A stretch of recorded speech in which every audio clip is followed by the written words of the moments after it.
George Straw, United States Navy Medical Corps. I remember when I arrived on the Western Front before the Second Battle of the Marne in 1918. I was a medic. My job was not to fight the Germans, but to wage war on wounds. Yet, many of my men stood by me helpless. The greatest killer in that war was shock, but the blood circulation almost ceases due to extreme blood loss. The only solution would have been blood transfusions, but this type of work was highly impractical. Even though refrigerated, the human blood begins to lose needed characteristics after 10 days or so. Without refrigeration, spoilage was a matter of hours. Also, each man had a different blood type, and it was impossible for us to carry enough blood of the correct type to administer to each man. Corporal Ward B. Scripture, United States Army, May 1918. As I campaigned through St. Maurian, France, I treated many of my fellow soldiers to the best of my ability, as I spent months hiding in the repulsive trenches. Infections plagued us, and even though we had antiseptics, it became evident to me that they'd be useless to be applied. Even if the man made it back to the field hospital, antiseptics more often killed the healthy tissue surrounding the wound than the septic bacteria inside of it. But that was not the worst of it. Many times when infections set in on the men, gas gangrene developed. Quick-moving and painful infection that eats the body's tissues alive, and, if infected limbs are not amputated in time, slowly leads to a horrible death. Venereal diseases such as syphilis and gonorrhea raged through our ranks as well, with no good cure. A tenth of our men were infected with these diseases, and these awful scourges took a significant amount away from our daily fighting force. With no good treatment, more became sick every day.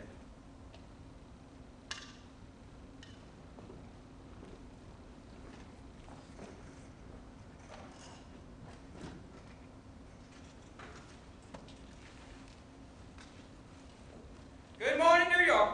Time to get your papers on this great day, October 24th, 1942. Answers to the war's greatest killers. Read all about it. I'll take one, my good sir. In 1918, answer to the blood transfusion problem had been suggested by a British Army doctor, Captain Gordon R. Ward, who pointed out that death from hemorrhage is due to the loss of fluid from the bloodstream. He suggested that this loss be made up by injecting plasma. In April 1941, the first package of dried human blood plasma was ready for market, a yellowish powder that could be administered by just mixing with sterile water. Blood plasma has two huge advantages over whole blood for our troops. It does not need to be typed, and it can be stored much more easily, for much longer periods of time. 1 pint of blood makes 1 pint of plasma. 4 pints of plasma may mean the difference between life and death. The need is for just 1 pint of blood from each of 2.5 million Americans who are willing to shed it painlessly and safely for their country. Read all about it now.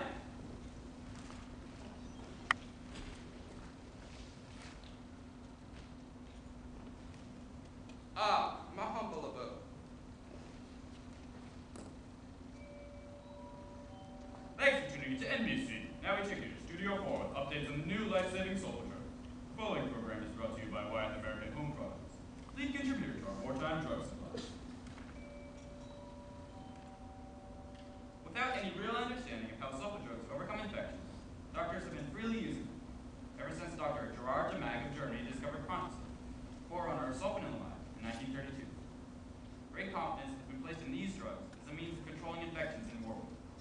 Each medic is equipped with packets of sulfanilamide powder that can be administered on wounds on the battlefield to prevent the onset of infection.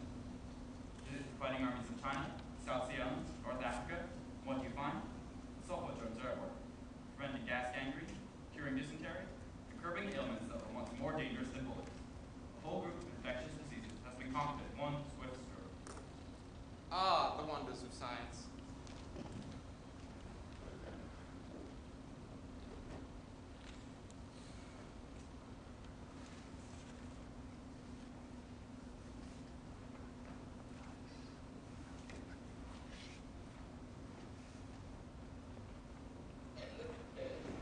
Alexander Fleming, 1929, Scientific Journal on his discovery of penicillin. A number of bacterial culture plates were set aside on the laboratory bench and examined from time to time. It was noticed that around a spot of mold, all the bacterial colonies had died. when investigated, it is found that the mold produces a powerful antibacterial substance called penicillin. Penicillin is non-toxic to animals in enormous doses and is non-irritant. It is suggested that penicillin may be an efficient antiseptic for application to areas infected with penicillin-sensitive microbes. Dr. Howard Flory, 1939. Dear Mr. Fleming, Dr. Ernest Jane and I have started the first serious research on your new drug, penicillin, and we are investigating its medical uses. Tests show that penicillin is highly effective on infections that sulfa drugs cannot even touch, and 10 cases of sulfa-resistant gonorrhea have been treated with quite dramatic results, being completely cleared of all bacteria in just 2 days. This drug may become the most important drug of the war and one of the most important medical discoveries of all time.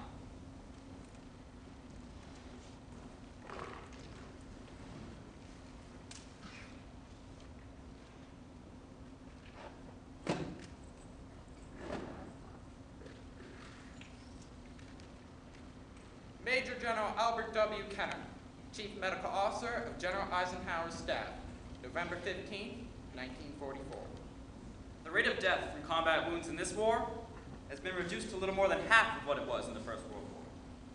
In World War I, 60% of battle casualties developed an infection. In this war, the rate is less than 10%. Pharmacist mate Ray Crowder, United States Marine Corps. I remember when my friend went into shock from a gushing wound in the Battle of the Bulge on December 20, 1944. There was only one thing to do, and that was to give him plasma, right in the foxhole where he lay. I crouched under a poncho and used the light of a match to tie a tourniquet and locate a vein to inject the plasma. It was perfect, and shortly afterwards he began to revive. I had to leave him to treat other men, but I found him in the field hospital the next day, sitting up and eating a bowl of ice cream. Alan Ramsey, United States Air Force, 1945. I was on a medical evacuation mission, and the corpsmen were bringing in the injured men in droves, and they were dirty.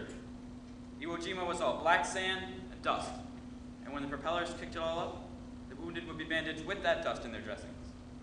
So when I got them, I rebandaged their wounds after I had sprinkled them with sulfa powder.